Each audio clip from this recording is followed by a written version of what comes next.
She was headed off to Curacao for a ladies' convention, and now was hoping to have her back. But unfortunately, by the time she got back and ready to settle in and get ready to, to actually come back on the program to explain us, to talk to us about the convention, we were all, kind of just went into lockdown with COVID-19. Let me say hi, good morning, and welcome to my guest, Kenty, the blogger, the motivational speaker, the mom, the entrepreneur, everything. Hi, Kenty, good morning. Morning, Lady Grace. It's so awesome to actually finally see you. And you know? You too. I mean, despite the fact that we just keep talking to each other on WhatsApp, chats and stuff like that. It's never the same. COVID-19 has taught us. By the way, morning, St. Martin. Where are my manners? Morning, radio listeners. Thank you for tuning in. Despite the fact that technology is there to keep you communicating, it's still not the same. It will never be able to completely raise that human touch. Exactly. That you actually need the hug, the smile, the facial expressions that I don't see when you're laughing at my joke, when I tell you something on WhatsApp. It's not the same. So definitely now coming out of the lockdown, as we're escalating back into the economy, it's a lot of stuff that we have all gone through and experienced as the world, as society, as a woman, as a person. And we just said that if you came out of COVID-19 being the same person, then something is definitely wrong. Exactly. Yeah. It is so true, because even if you were like myself, even coming out to work every day, it still has an effect on you, because first when it actually started, it was like when the lockdown started, you're coming out in traffic and there is no traffic. So I'm wondering, so where are the people? It feels good at the beginning, but then after a while, sort of kind of start getting a little paranoid now. And scary. And scary, yeah, because you feel, I was at the point, Kenty, where I was honestly, I didn't even want to walk and go to Front Street. So paranoid I was. You come into town is like locked down. It's so quiet. You can literally hear birds. You're not seeing any traffic. You're not seeing people. And normally I would say let me go take a stroll up Front Street. I was scared. I didn't even want to do that. I would just get out, park my car, get out of the car, come in the building, get out of the building, get back down, and go home. And go right back home. But the entire transition must have been such a burden. Well, a lot of people out there, because you see a lot of people actually letting out their frustration on social media. They're letting it out. Everything was so negative. But you can understand why too, because we're not used to being locked in like this. No, but again, social media played a very, and I want to say a double-bladed sword in COVID-19, because there was a mass of information coming at you from different channels, right? But the biggest platforms are social media. So when you get all of this information coming at you, 90% of it is negative. You have to now make a conscious decision of what you're going to take in, which was what I did, right? Social media for me was the escape. It was, I would go there, but you wouldn't see me venting. You wouldn't see me. I would comment as human. We would have our, or maybe sarcastic. I'm very sarcastic, so I would have my comments and my and my input.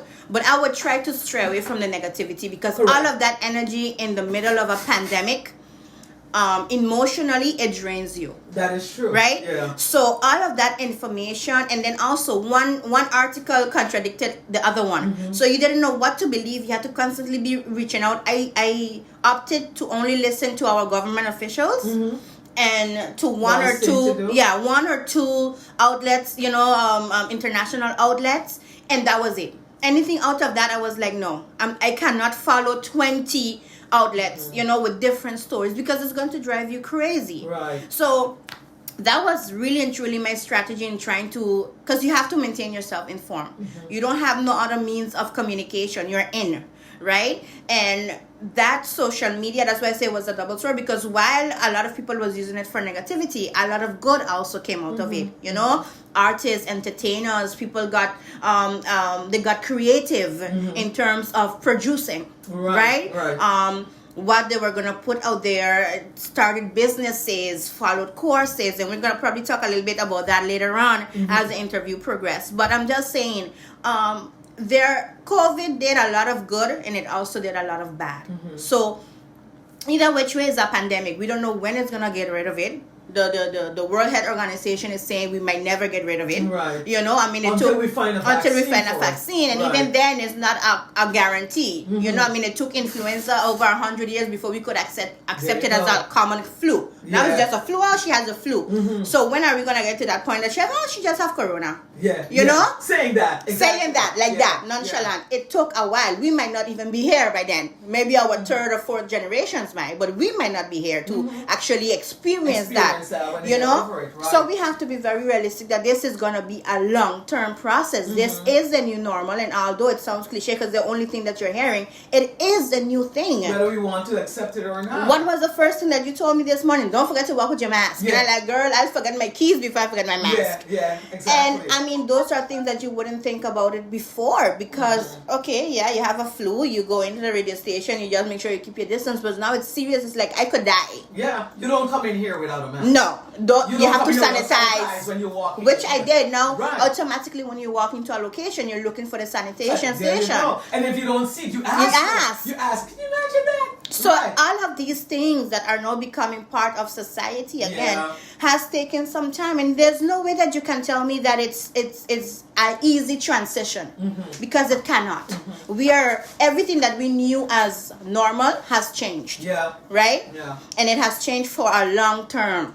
We don't know until when. I can tell you, even though, for instance, the restaurants are open, I'm not looking forward to go sit down in a restaurant. Yeah, I was about to ask you that. When we were getting to the de-escalation of opening restaurants and opening night spots and stuff like that. I'm good. Yeah. I'm good. Because remember, after the opening, we expect a second wave. We don't know Yeah. what's gonna happen, right? Hopefully not. Knock on wood. Maybe we will not be able to experience it. But studies have shown that after, usually you have a second wave. But it happened in Wuhan, where the Correct. virus actually, started. That where the virus actually sprung up. That they opened and they had this big New Year's, like a New Year's parade, and within a week or two, bam, they were there.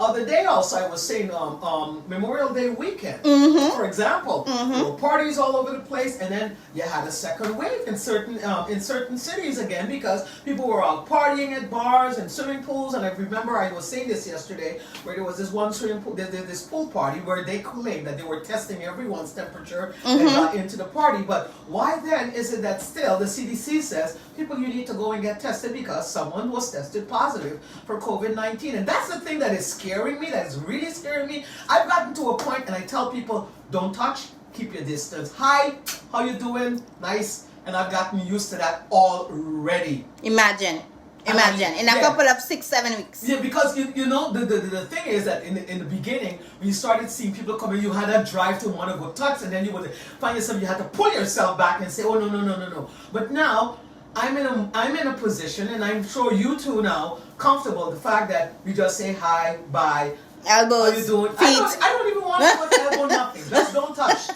You like just say hi. Just say hi. Don't touch. Yeah, and don't touch. it's sad because the human touch has always been necessary. On the other end, it only takes 21 days to create a habit. We had 7 weeks in a lockdown. Yeah. So like you say, for you now, it's normal not to touch anyone, you know, and to hug virtually, and to have a happy hour virtually, and to meet with your friends on Zoom, you know. And well, that's been working great for me with my family. I could imagine. We've been doing that, like, for birthdays, Yeah. Mother's Day, Yes. family. Yes. Normally you have to fly to go see everybody. Now everybody's just done. Yeah, on one Zoom. click away. Yeah. You know, but it still takes for me that I'm a very social person. It takes a lot for me to understand that transition. And again, I'm in the marketing and blogging industry. That's people. Yeah. That's communication. I'm that media, is so you're media. So yeah. it has been a tougher transition than I could have imagined.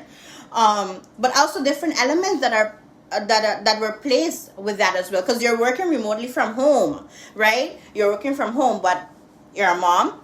In my case, I have two kids, a 10-year-old and a 2-year-old. Right. Both of them have different expectations, and they have different How's demands. that work for you, though? I mean, you're home with your partner, home with your kids, and especially a 2-year-old.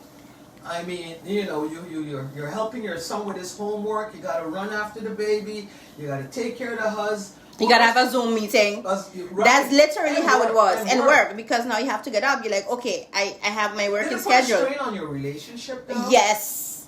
Wow. Yes. Yes. Wow. Yes. It's I mean, luckily I have them one of the most understanding men in the world, and that is also very needed when you're in an industry like marketing where you're constantly going, and we work with our brains, right? We produce with ideas. That's where our strategies and everything come from. Yeah. So you have to have that moment, that mental oasis, as I like to call it, where you can calm down and think and put things into perspective, and write up your ideas or connect with your boss, your colleagues, your department, whatever have you. Right. But it's very hard because it would be literally in the morning. My son would have a Zoom meeting maybe before me, so he would have a Zoom meeting with his class at 9. Then we would have to go into homeschool, and in between that, I'm also answering emails, speaking to my boss, talking to my colleagues, following up on things, what is happening, the sales, what is happening on social media for the job, of course, what is happening on social media for the blog, what is happening with Kenty, what is happening with my mom, so you're juggling all of these things simultaneously.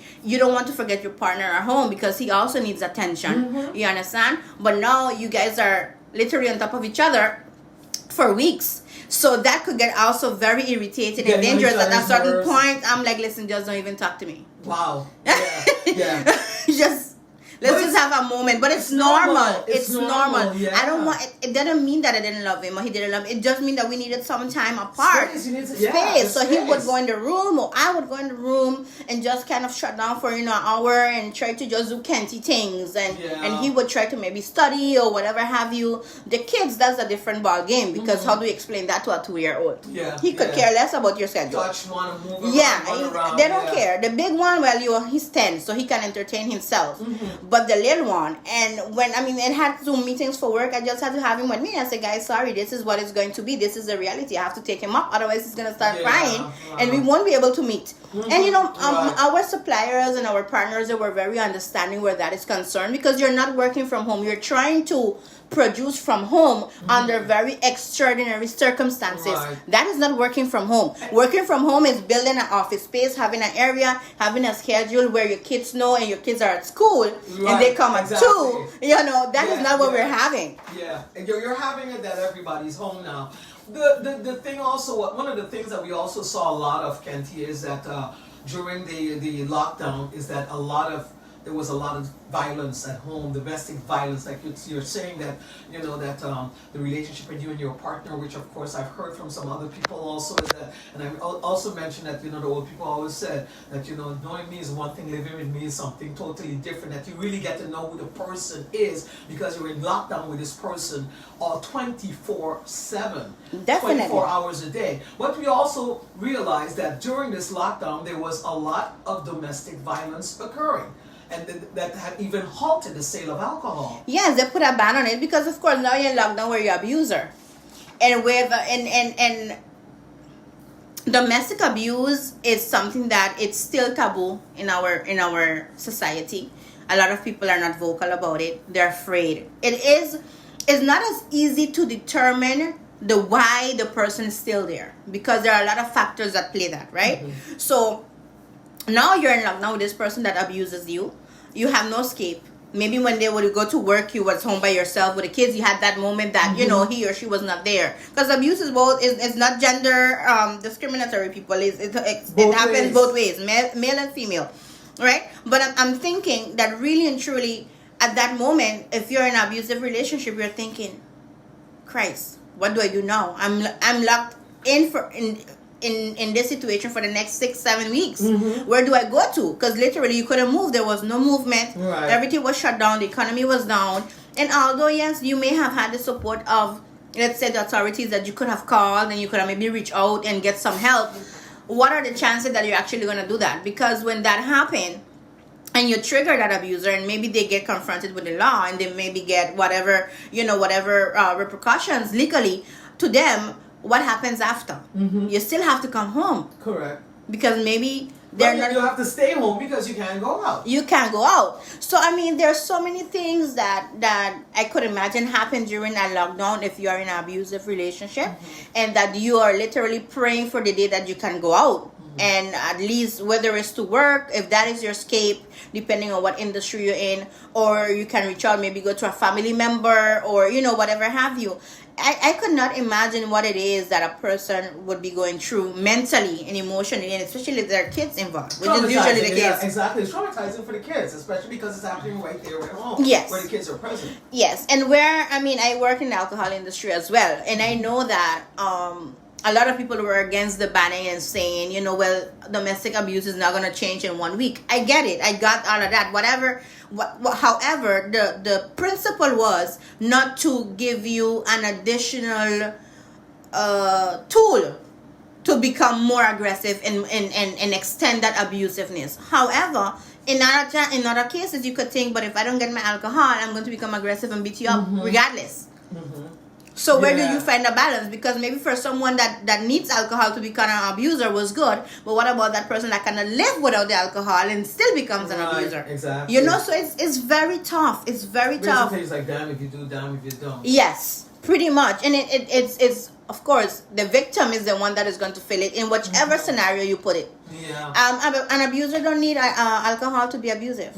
You just need to talk. Exactly. Somebody just need to Say the exist. wrong thing. Sometimes you just need to breathe, and they're looking for an excuse to, you know, for you to become their punching bag. Yeah. So it's unfortunate, and I hope that those people that were in an abusive situation were able to get some type of help after the lockdown, or were able to reach out to someone, you know, one of the organizations, or women's organizations, or, you know, our law enforcement, that were able to at least say what is happening or get some help, because I think for them, and also if their children are involved, it would have to have been something totally traumatic that we cannot even explain or imagine. That will lead now to the point of psychological support, because this lockdown, again, like I said, has triggered a lot of people in negative, sort of like we said, positive way, that you probably found a niche, that you something creative, and basically sort of what happened after Irma too, where a lot of people discovered their talent, something new, and became entrepreneurs. But in a situation like this, but you were more out in the open, that you could have executed better. I mean, okay, you can execute it at home, but the fact is that now that you are in lockdown is basically putting you in isolation. Putting you in a situation where you cannot move. Now, when I say cannot move, as you have to stay home. You have to stay home no matter what. And it wasn't just because of the virus, but it was to save your life at the same time. Correct. So a lot of people didn't understand. Correct. That. You know, it was a matter of saving your life. So yeah, they became annoyed, and I'm thinking, well, wait a minute. I mean, and the thing about it is, Grace, that I think what people fail to understand overall across the board, I'm not only saying St. Martin, but globally, is that this COVID-19 did not come with a manual. There's no government out there that can tell you, I know what to do. Exactly. None. It doesn't matter how developed they are. Okay? It was trial and error for them as well. So when our leaders are put into that place to find out a strategy out of the norm, because you know what you got to do when it's a hurricane. Your hurricane is just one part of the region, one part of the world. It's not global. You know what you have to do if there's an earthquake. You know what you have to do if there's a fire or there's a natural disaster. This, however, how are you going to handle it? Which policy do you have in place to protect the citizens? None. The best thing is, again, to stay home. Right? And that's what we did. And I mean, while our frontliners, which I mean, again, we cannot thank them enough, because they were there, you know, through thick and thin, trying to protect and save lives and they didn't have maneuver. A clue either what and it they was. didn't have a clue either what it was, putting their own selves at risk. You know, and their families as well. Yeah, right. You know, that doesn't have a price tag on it. There's no way. I mean, I've always appreciated nurses and teachers and frontliners across the board, but I think after this pandemic, people really understood what it is to be in that line of work, because you take an oath. You take an oath to, you know, to help people. Yeah. And a lot of my aunt, for instance, in New York, she has a practice. And she was one of the persons. She said, you know, I had to go back in the field. She has a private clinic. She has a private clinic, and she was called in from one of the hospitals. They were calling in everyone, and she was in. She was to the point, I'm not going home. I'm actually staying in the basement. My husband fixed the basement for me. I'm not going in the house. I have a granddaughter that is 2. I just cannot, you know. So she was would like, go to the hospital and then stay. Yes, and she stayed there for weeks. Yeah. You know, she had the same meetings as if she was somewhere else. She would communicate with her family also via, you know, phone, Zoom or whatever have you, because she didn't want to put them at risk. And my aunt is 52. Wow. Yeah. So I mean, when I spoke to her and we had a discussion, she said she was like, my husband was really mad that I said I was going to go. She was like, Mackenzie, I took an oath. I took an oath 30 years ago that I was going to help, people. Yeah. And that is what I'm going to do. And she went in every day. She did that for about 5 to 6 weeks. And now I think she's home. But it's tough. It has been tough emotionally. I mean, I know that there are some that there are employers out there, even here locally, that are offering their staff psychological support. Yeah, because this thing is not easy. Of course not. Of course not. It's not. That's what I was getting at. The psychological support that we're talking about. This psychological support not only is needed for persons who had to go through the trauma. I refer to it as trauma of staying home, but on top of that, also losing their jobs. Losing family members, not being able to attend their funerals. Exactly. We know we've seen funerals that become now virtual events because people cannot go, only a handful of people. I have a friend that lost his mom, was not even able to be here to say his final goodbye. So you know how traumatic that is for someone to lose somebody in the middle of a pandemic and you cannot be there with them. You can't fly out, you can't fly in. I mean, and even here, even if you're locally, you lose a family member to the pandemic, you can't even have a funeral. There you go. So I mean, there's so many things, and I get goosebumps talking about it because there's a lot of psychological effect. Up to this moment, I have not been able to walk into a grocery store. Yeah, I get anxiety. Anxiety when I put on my mask. I can't breathe. I have to be able to I started taking breathing exercises in the morning now to try and calm myself down to go out into the world, because it is situation where emotionally and psychologically you will be affected. There's no way, no how. It doesn't matter where you're living, how you're living, if you have the best job in the world, it's going to affect you because things have changed drastically. Exactly. And like you said, stress levels are going up, hypertension, diabetes, because of course is one of the key elements and bad health that is on the Caribbean. So of course, now that we're on in lockdown, and that was a contributing factor also to COVID-19. Of course, underlying conditions that also takes it. Right. And at the end of the day, all of that put together, I was telling you, I have about 4 weeks that I don't sleep, insomnia, literally. That I believe a lot of people still have. Because you see it a lot. Sometimes when you look at their timelines on social media, for example, sometimes you see people posting at certain times of the morning. Guilty. And you're like, wow. Guilty. Like, wow, and then sometimes you get up and then you're like, okay, what's today? Today is Wednesday, Thursday. In the beginning, I was mixing up my days. It was a mess. Dates, everything. You just know that it's a day. Yeah, so you just get it. Yeah, exactly. You just know it's a day. Not a day, but what day is it? What day is and it? It took a lot because remember, you're home. So having to dress up, I used to try and not put myself into this pajama trend. Because that's also depressing. The first 2 days, that's cute. You could lounge around in your pajama.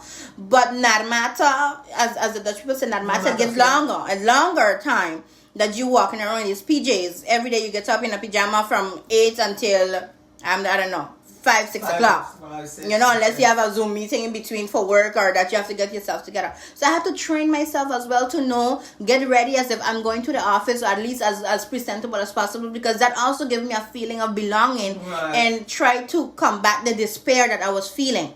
Right? So I would get ready and do my makeup and got creative and whatever have you. And people would say, but where do you get the energy from? And I was like, this is my mechanism to cope with it. And to prepare you for when business starts picking up again, we get to the phase of reopening businesses, that you will be ready for that transition.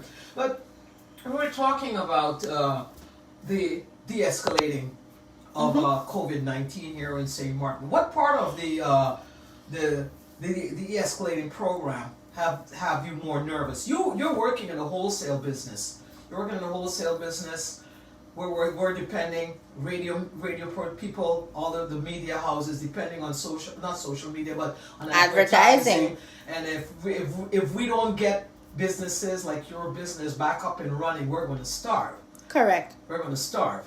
And it's a domino effect. Because so how did that work for you all? Because the thing is that you're selling food, and not only food but alcohol, which is one of your major brands that you are selling. Is that you could not, but just putting it in the supermarkets wasn't enough. You depend solely like also on big events like the carnivals, Hospitality and all of restaurants. that. And that wasn't happening. It's not happening. It's not happening. It's still not going to happen at the volume scale that we're accustomed of. Food is different because food you have to eat. Gotta eat. You got to regardless. That's why everybody's buying these days. Just buying food. You have to eat. Alcohol, however, is an optional item. Right, is a luxury item, it depends on if you really need to consume. If you have to choose between bread and wine, it's going to be bread.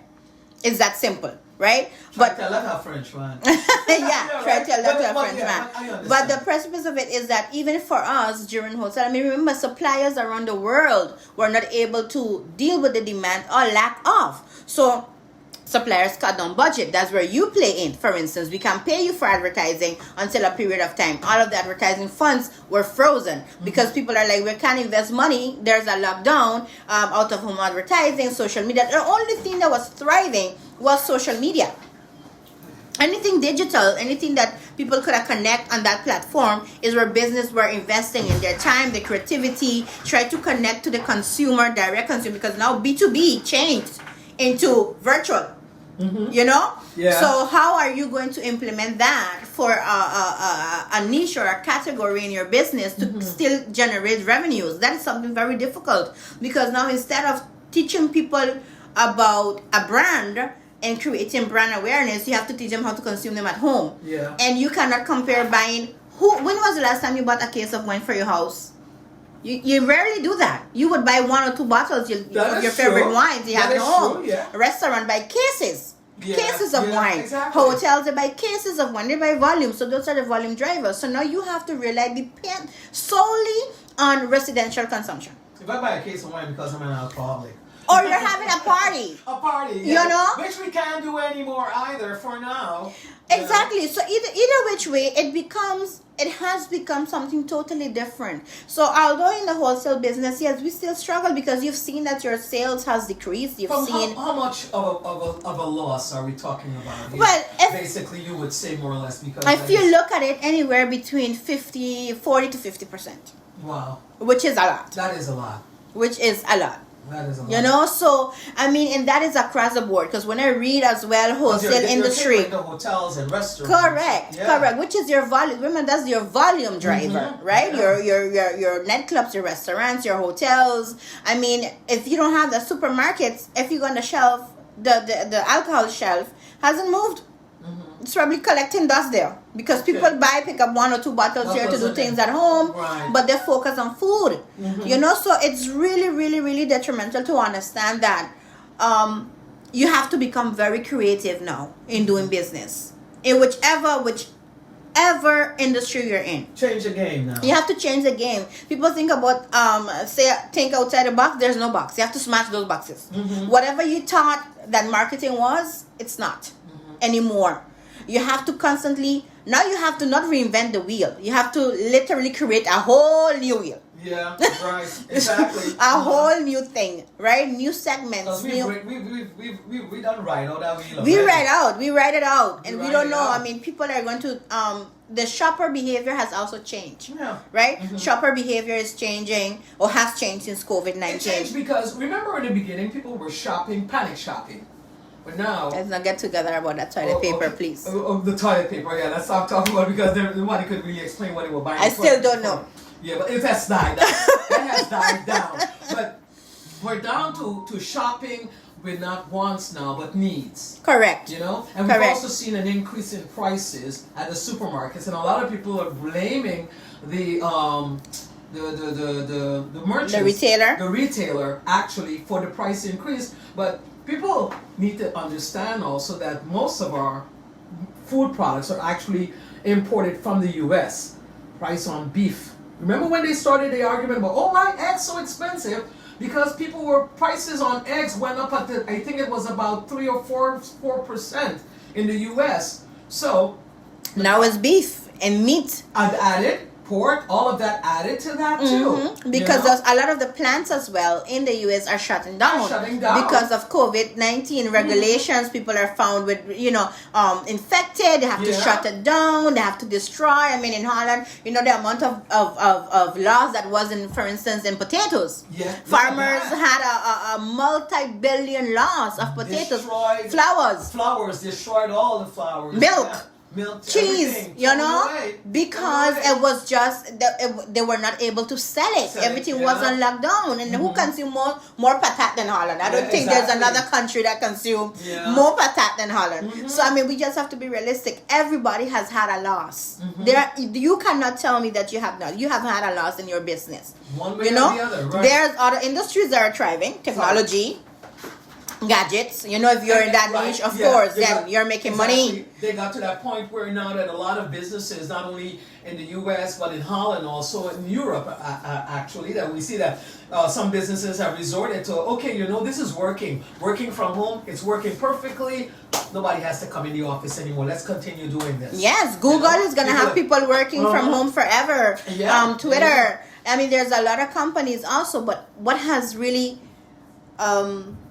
force you to go into e-commerce, especially for the Caribbean region, right? We have been forced to rapidly go into e-commerce. And we was talking yesterday, I was talking about with a friend of mine, we was talking about when I was in Holland, I never used to think about paying my bills because that was an automatic incasso from my account. It was a standing order. I never thought about it. I looked at my bill, and if there was something strange, then I would dispute it with a vendor or the supplier. But in essence, all your bills were paid automatically. Your school tuition, your GB, what you would call electricity, your utilities, your house rent, those things you never even thought about. Your phone bill, because automatically, once money is on that account, they're gonna take that, because you could never sign a contract for any of these services without that standing order. Right. Okay. Yeah. You could not. You could not get a new phone. You could not get an abonnement. You could not get a house contract. You couldn't. You needed to sign and standing order monthly. So for us now, people think about, oh my God, now I have to pay online, pay everything online. Yeah.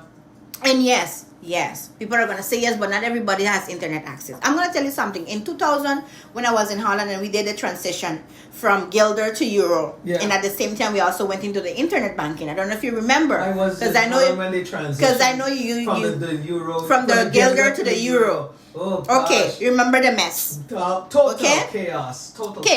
But also, we had the internet booming.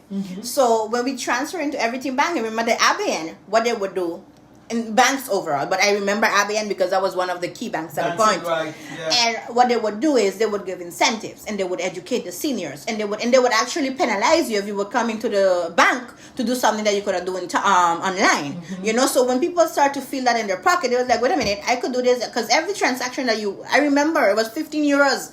You're like, oh, you come to deposit money and you could do that outside by the automat? 15 euros. Yeah. Penalizing you. But also they had, for instance, that the seniors had a specific time to come in the bank to get trained. All right, and walk through the process of how they would have to pay online, and you would get incentives. You would get a gadget if you open an online account. If you get, if you sign up to have an internet banking, you get a phone, you get a tablet, you get this, all of these things. But you saw what happened with that too, Kenty, is that actually the banks started sending people home. Yes, because there was automation. Right, because everything became automated, and I was shocked. Like when I would walk into the bank, and I was like, okay.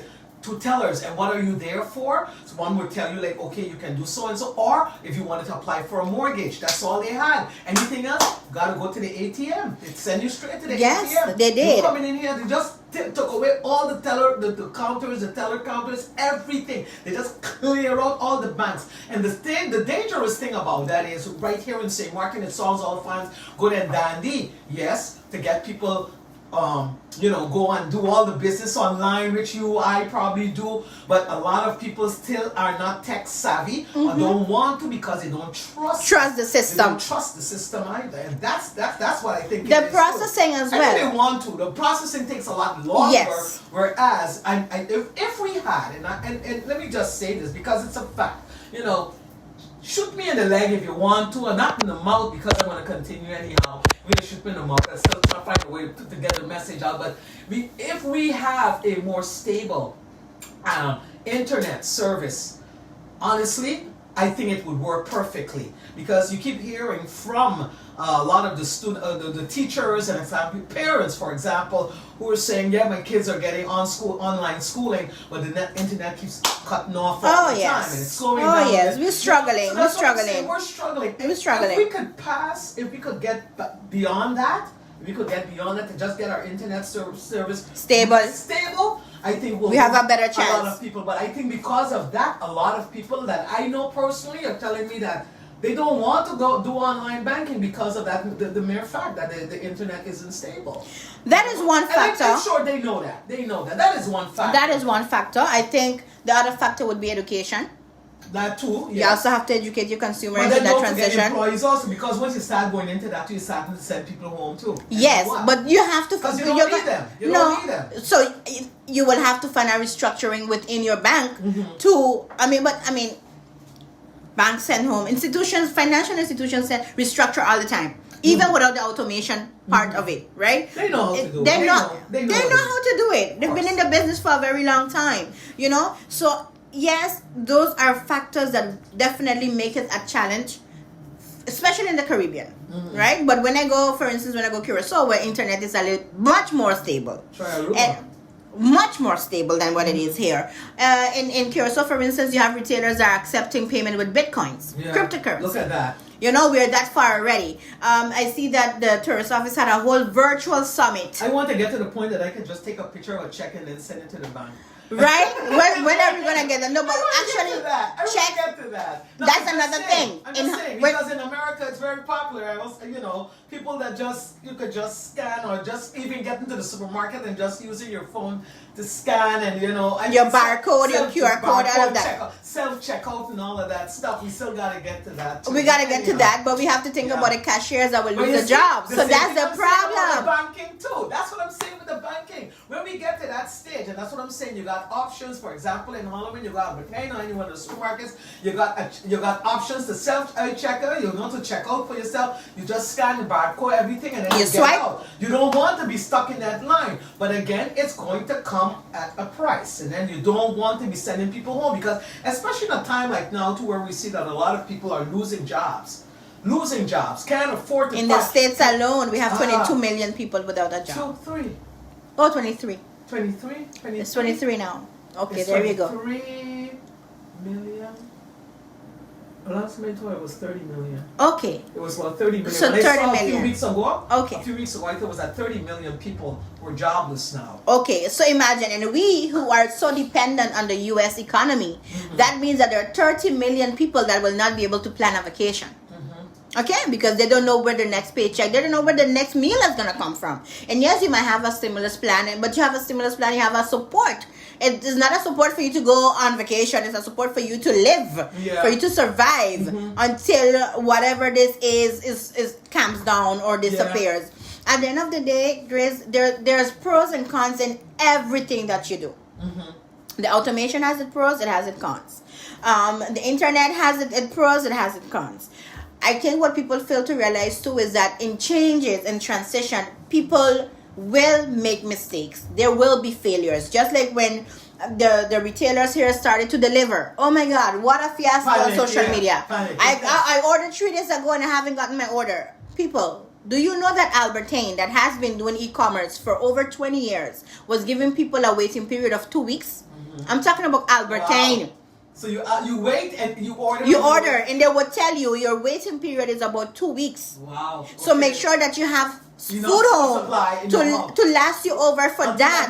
And that new comes in. Yeah. And I'm talking about, I ordered online since I was in Holland. I lived there. So I'm just telling you, it's simple facts. And we didn't have the logistics. These retailers didn't have the logistics in place as well. People were using the personal cars. My boss was delivering. Yeah. You know, picking, delivering. I mean, you had to become that person. Remember, understaffed, because most of us were home as well. Yeah, because you got to bring in staff now to pack. So now you have to bring in staff to pack, take the orders, check. Yeah. And remember, you're putting people to pick orders that are usually not familiar with that section. For instance, people that are usually packing the shelf are now in the freezer. Picking orders, and vice versa. That is also a quality control check. It has to do with knowing your products. It has to do with being fast at it, and all of this was implemented within a very short time frame.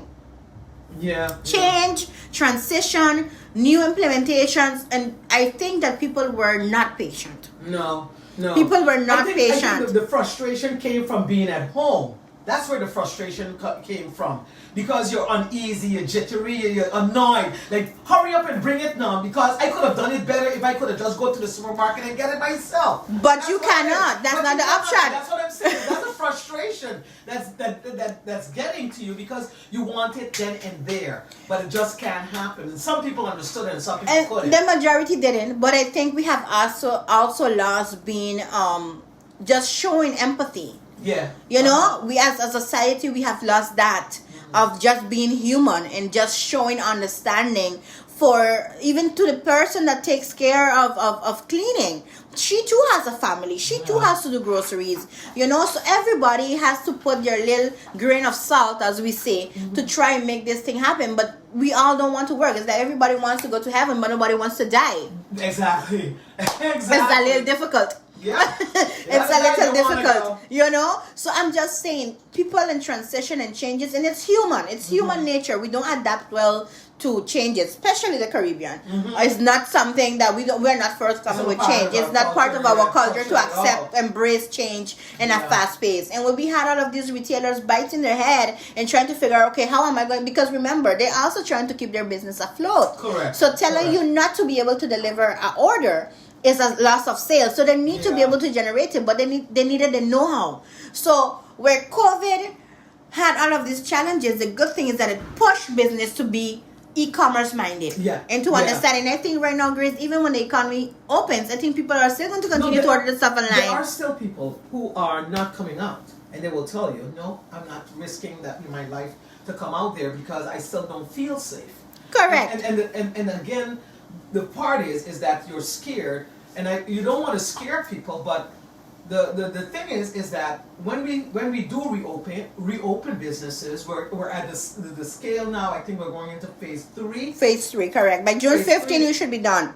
We should be done, and that is when everything.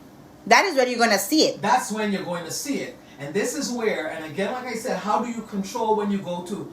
Some people, I think, some businesses are probably going to try to keep it in control, keep it under, kind of control it. The movement of people in their business, probably restaurants will do that, the social distancing, because if you had 100 tables, you might have to cut it down to 50 tables. Probably more. Probably more. To maintain that. But you need, you will need someone out there to basically, to be watching. To watch, to monitor, to keep up. Monitor, to control. Exactly. Whereas that quality control has to be there. So how do you do that with the clubs now? When the clubs open, how do you do that when the movie theater? I already saw some events that are popping up on my feed, and I'm like, wow, well, they couldn't really wait. I mean, I need to shout out, especially to DJ Outcast and to Calaboom events that kept us entertained during the quarantine on social media. They did an excellent job, and I think I really, really appreciated the fact that they put all their talent together as a community to keep us entertained, because music is a universal language. Of course. That's what brings people together. That is what brings people together. Just like sports. Which is won't be bringing anybody together. At all. Although in Holland, I see that they're already starting playing, even that nobody's in the stadium. That's a different story. Happen in US also. Exactly. Right. But I'm just saying, people took to social media, and that's what I said. People took to social media for a lot of positive, because that's all we had. So you're venting your frustration, and it was more bad than good. You see a lot of people that was coming up with great ideas and great initiative, and you saw people that were present and creating and producing. For me, it was my defense mechanism. That's how I coped with things. That's how I was able to keep my sanity by using the blog as the escape. Correct. That's where I put my creativity together. That's where I was able to express myself and have dialogues outside of St. Martin with international people that were also going through a pandemic, but they were also creating as bloggers, and they were also moms, and they were also entrepreneurs and business women, and career women that were having all of these struggles. I could have related to that, So I think within the pandemic, we must be grateful as well that all of this positive came out. Parents got to spend more time with their kids. Right. Family bonding became more of essence. I think I cooked about 7,000 meals. I cooked everything. I did everything. Only thing I was the other day I was looking on online for a recipe to make Chinese dumplings. You went in, boy. You went in. I love to cook. I love to cook. I did Surinamese. I did Indian. I did everything. Every day I would want to cook something different. I'd be like, what am I going to cook today? Imagine. But I could tell you, it's just you cooking for you. But when it comes to me, I'm cooking for a family. So coming with a meal plan every day, it became a lot. 3 meals a day plus the snacking. I mean, at a certain point, I was like, Lord, when is Domino's going to open? Because something needs to happen quick. Yeah. I am tired of defrosting. I was just tired. So I mean, you have to. I was tired. Try the microwave. I was tired. I cannot. I will not lie to you. At a certain point, I mean, as soon as Domino's opened, I think I was there. When my money card, whatever you guys accepted. At some of the other fast food joints, for example, at McDonald's, the line was like, ooh. People wanted a break just from cooking, and although it might not be the healthiest thing right now, you needed a break as a mom, as a mother. You especially if you're not used to it, if you're on the go all the time, and you're always like picking up and running, picking up and taking something home, or just but. When you have to, when you're in lockdown, again, like we said, when you're in lockdown, everything has to be done. Everything has to be home in the house. Everything has to be done in lockdown. And it's changed, and it's rapidly changing, because where you would cook 4 times a week, in 3 days you would eat out or bring something home. Now you have to eat 7 days. That's 21. That's 21 meals a week, man. I count them. Right? I count them. I'm telling you. Yeah. I am telling you, it was tough, Grace. It was tough. I was like, listen, I cannot. And even now, when Jimmy's just open Monday. Let me tell you something. I was there first, man. I was there first, man. And my ribs. But the reality is that it's overwhelming. Aside with all the jokes and the sarcasm and the venting, and it has been an overwhelming period, and there's no way that you can tell me that you have been able to process all of this simultaneously, because it's a lot to process.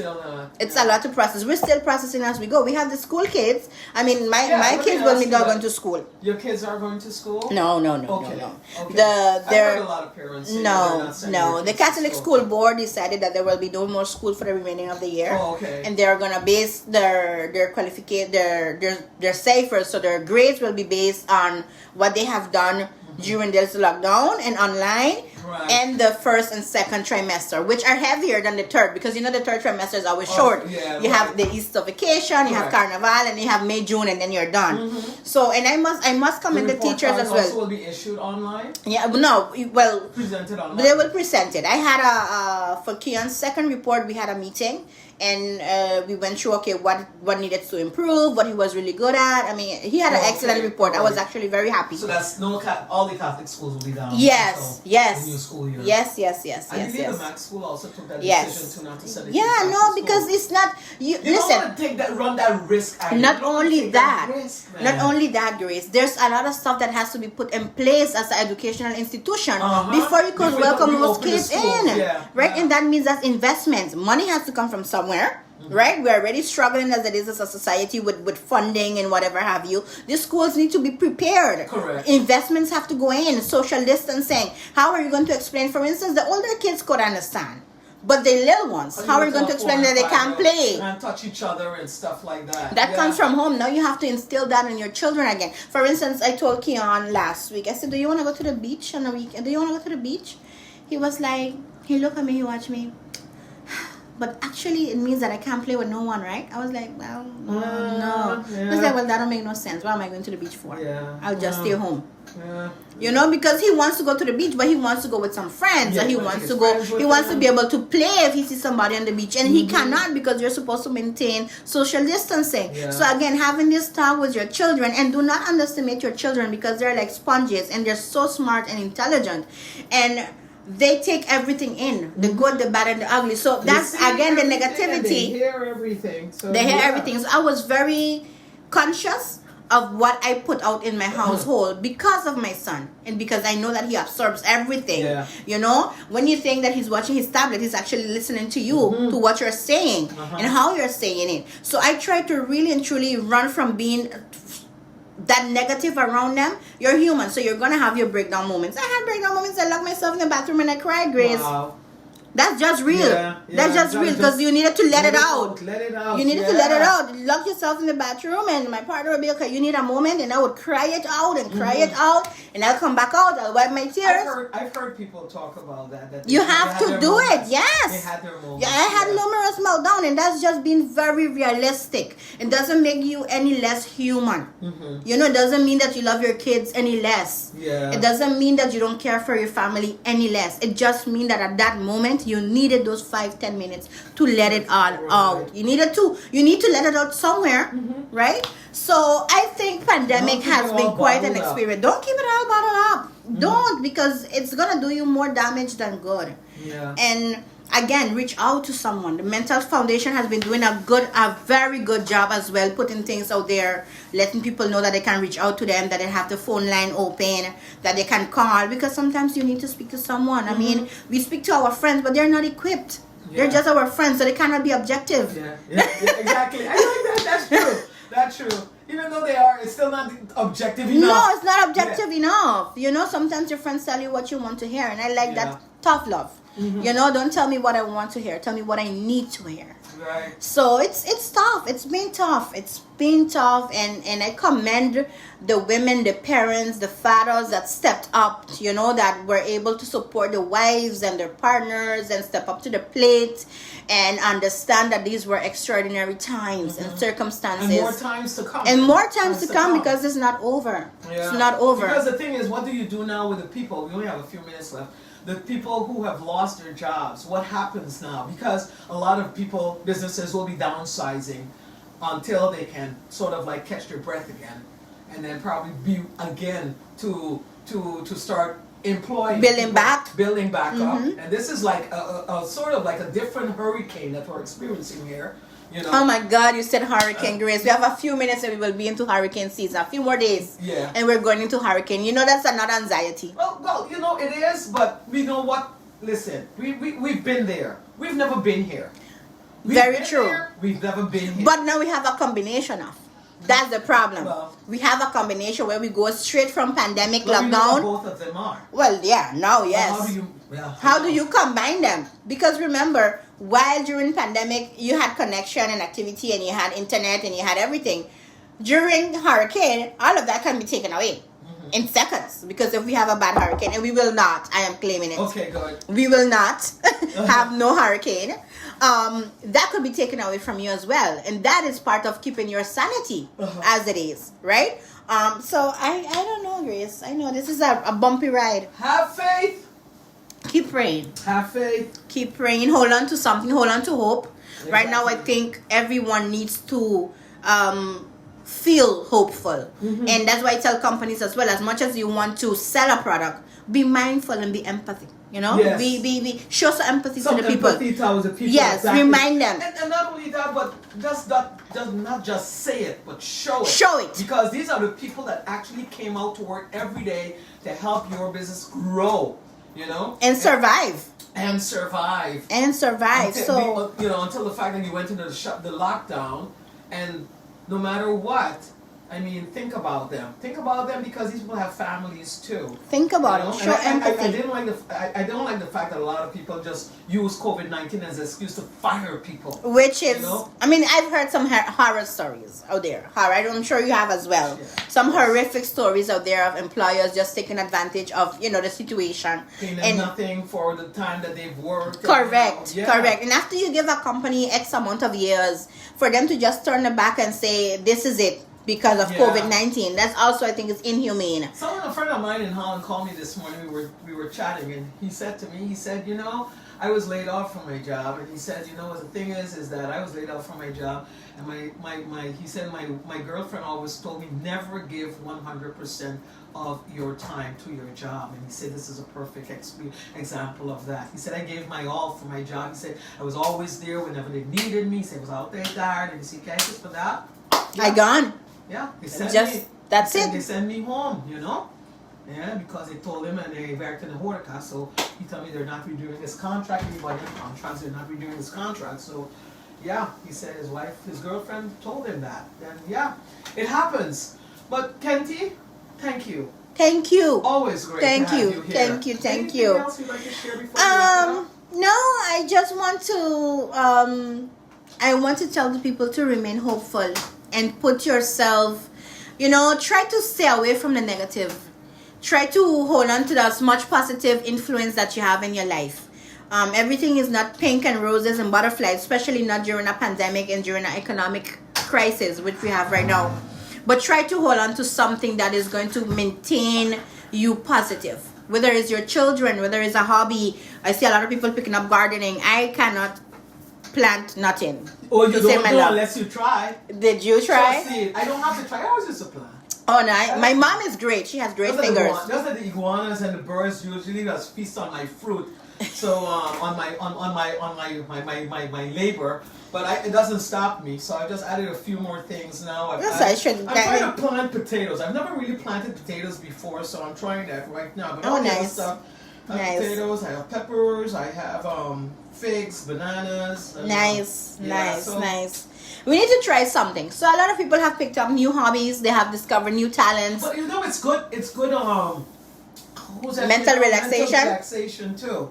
Yeah, psychologically, it's nice because you sit there and you just. You let it do. You let nature do its thing. You make it work, and then when you finish, whenever I finish plant something, I always say a prayer. Yes, and then, nice. It's for the fruits of labor. There you go. There you go. Blesses the earth. I know. Plants will, grow. Nice. Keep the faith. It's going to be a bumpy ride. Mm-hmm. It's a bumpy ride. We're already feeling those bumps on the road. Oh, yeah, big time. And contrary to when you have a hurricane and you can escape to go somewhere, you can't go anywhere. No. Because the entire world. Just keep your distance. Keep your distance. Wash your hands as often as possible. Keep your sanitation process. Be vigilant. Very, very Be vigilant. And this is for me as well. Try paranoia not to take over your life because and anxiety. This is me talking to myself actually. Because you need to integrate yourself back to society and to life eventually, right? So just make sure you wear your mask. Make sure that you're conscious about it, and let people know that you have a right to also fight for your health. Mm-hmm. Let people know that, hey, it's okay for me to tell you, can you go back a little more? Yes. Don't take it offensive. No, definitely do that. Don't take it offensive. People need to also be understanding where that is concerned, because we're always very easily offended. And we need to change that mindset as well. Mm-hmm. Things have changed. Respect our life has space. changed. Respect each other's space. Right.